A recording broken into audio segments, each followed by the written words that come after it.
ओम शांति। कई वानप्रस्थी यानी कि बूढ़े लोग मुझे पूछते रहते हैं और कई केस मेरे सामने भी आए हैं जिनका धन का अरेंजमेंट या जिनका बुढ़ापे में जो बेटों की मदद मिलनी चाहिए, बेटियों की मदद मिलनी चाहिए, उसमें थोड़ी दिक्कत हो रही है। उसके बारे में मेरे पास परिस्थितियां सामने आती रहती है। प्रायः लोग भावनावश अपने जीते जी अपने धन संपत्ति का, जमीन जायदाद का बेटों बेटियों में बंटवारा कर देते हैं। ये बंटवारा करना नहीं करना ये हर एक की अपनी इच्छा पर निर्भर है। लेकिन अगर आपका खुद का कमाया हुआ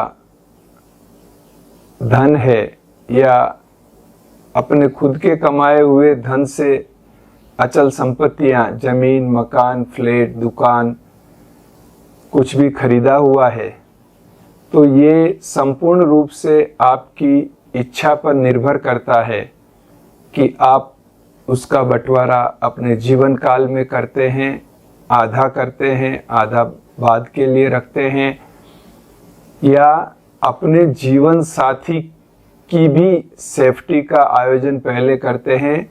ये आपकी स्व इच्छा पर निर्भर करता है। पर चूंकि मैं चार्टर्ड अकाउंटेंट हूँ तो कई लोग मुझे पूछते भी हैं, और जब पूछते हैं और मैं उनकी पूरी कहानी सुनता हूँ और उनकी वर्तमान में जो उन्हें कठिनाई का सामना करना पड़ रहा है वो परिस्थिति भी देखता हूँ, तब मुझे लगता है कि अगर ये आयोजन थोड़ा सा युक्तिपूर्वक हो जाए तो जीवन के अंतिम क्षण तक वह व्यक्ति धन के मामले में निश्चिंत रह सकते हैं। मेरे एक दोस्त ने बहुत अच्छी एक बात बताई कि जब हम कमाते हैं तब हम परिवार के लिए संपत्ति होते हैं, और जब हम नहीं कमाते हैं तब हम परिवार के लिए दायित्व बन जाते हैं। संपत्ति माना एसेट्स, दायित्व मतलब लाइबिलिटी। तो संपत्ति सब पसंद करते हैं, लाइबिलिटी कोई भी पसंद नहीं करता है। अगर किसी पर कोई लाइबिलिटी या जवाबदारी होती है तो वो जल्दी से जल्दी छूटना चाहते हैं उस लाइबिलिटी से। तो हर एक व्यक्ति अपने जीवन काल में जब कमाए तब संपत्ति हो, और जब नौकरी छूट जाए, बिजनेस छूट जाए, कमाई नहीं हो, तो उस समय वो परिवार पर लाइबिलिटी बन जाए। ऐसी परिस्थिति नहीं होनी चाहिए। हमारे धन का आयोजन इस प्रकार से हो जो अंत तक हम संपत्ति बने रहे, न कि लाइबिलिटी। इस बारे में कई भाई बहनें ये गलती कर बैठते हैं जो अपने जीते जी अपनी अचल संपत्तियों का, अपने इन्वेस्टमेंट्स का, अपनी धन दौलत का अपने बेटे बेटियों में बंटवारा कर लेते हैं। यहाँ पर कोई राजयोग का अभ्यास कर रहा है या नहीं कर रहा है, ये सभी के लिए जो मेरे विचार है मैं प्रस्तुत कर रहा हूँ। प्रायः देखा गया है कि जैसे ही बंटवारा हो जाता है, हर एक बेटा बेटी उस धन संपत्ति के मालिक बन जाते हैं, उसके बाद बूढ़े माँ बाप की संभाल करने में अंतर पड़ जाता है। कई केस में तो मैंने देखा है कि उन बूढ़े माँ बाप को अपने हालात पर छोड़ दिया जाता है और उनकी बाकी की ज़िंदगी वो बहुत कठिनाइयों से गुजरती है, बहुत सहन करना पड़ता है। क्यों? क्योंकि वो अब संपत्ति के बजाय जवाबदारी बन गए, लायबिलिटी बन गए। इसलिए बेहतर तो यही होगा, और मैं तो सलाह देता हूँ कि व्यक्ति को अपने जीवन काल में अपनी धन संपत्ति, अचल संपत्ति का बंटवारा नहीं करना चाहिए। हाँ,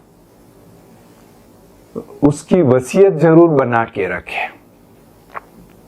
भले ना सिंपल पेपर पर भी 2 गवाह की हाजिरी में वो लिख के रखे कि उसके बाद उनकी धन संपत्ति किसको मिलेगी, या जो ज़्यादा सेवा करेगा उसको मिलेगी। इस प्रकार से जरूर करे, लेकिन जीते जी बंटवारा नहीं करे।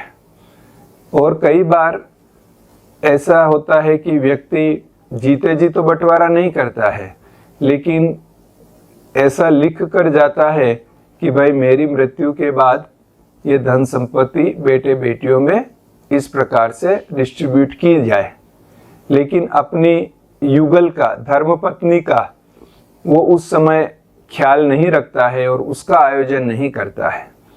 तो वह आयोजन भी करना जरूरी है कि उसकी मृत्यु के पश्चात उसकी धर्मपत्नी, उसकी युगल, वो भी शांति से, चैन से, सुख से निश्चिंत होकर रह सके। इसके लिए उसका आयोजन भी बहुत जरूरी होता है। वैसे तो हमारी धन संपत्ति सत्कार्यों में लगे, ईश्वरीय कार्यों में लगे, वही इच्छनीय होती है। फिर भी बेटे बेटियों को भी आस रहती है, लेकिन उस आस में कई बार बेटे बेटी बहुत युक्ति से, चालाकी से भी बंटवारा करने के लिए प्रेरित भी करते हैं, मजबूर भी कर देते हैं।